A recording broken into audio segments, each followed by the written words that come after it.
তো সারাদিনে যারা এক ওয়াক্ত নামাজ পড়ো নাই, তো তোমার আখের গন্তব্য কোথায়? এই অবস্থায় যদি তুমি নাফরমানের মৃত্যু হয়, তো তুমি কই পৌঁছবা বাপ? তোমার কি বুঝে ধরে না এটা?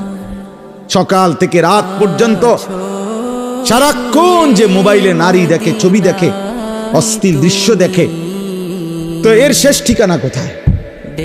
তুমি বলো ভাইয়া, তোমার যদি কোনো বিবেক থাকে, যদি মানুষ হয়ে থাকো, যদি মুসলমানের ঘরে জন্ম নিয়ে থাকো, যদি আল্লাহ বলে কারো নাম শুনে থাকো, যদি নবী মুহাম্মদ সাল্লাল্লাহু আলাইহি ওয়াসাল্লাম বলতে কারো নাম শুনে থাকো, কোরআন বলতে যদি কোনো কিতাব শুনে থাকো, ইসলাম বলতে কোনো ধর্মের নাম যদি শুনে থাকো, তুমি ভেবে দেখো তো বাপ, এই নারী, ছবি, এই মদ, জুয়া, জিনা, ব্যভিচার, এই সুদ, ঘুষ, এই জোর জুলুম, চুরি, ডাকাতি, ছিনতাই, রাহাজানি, মানুষের উপরে অন্যায় জুলুম করা, মানুষের সম্পদ লুণ্ঠন করা, মানুষের উপরে জোর জবরদস্তি করা, হারাম করা, এর কি কোনো শেষ নাই?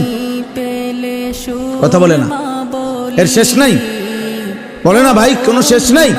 ফেরাউন শেষ হয় নাই, নমরুদ শেষ হয় নাই, সাদ্দাত, কারুন শেষ হয় নাই? তুমি তার চাইতে বড় ক্ষমতাধর? তুমি তার চাইতে বড় ক্ষমতাধর হয়ে গেলা? আওয়ালাম ইয়ালাম আন্নাল্লাহা কাদ আহলাকা মিন ক্বাবলিহি মিনাল কুরুনি মান হুয়া আশাদ্দু মিনহু কুওয়াতান ওয়া আকসারু জামআ। আল্লাহ কারুনকে বলছে এই কথা, কোরআনে আছে।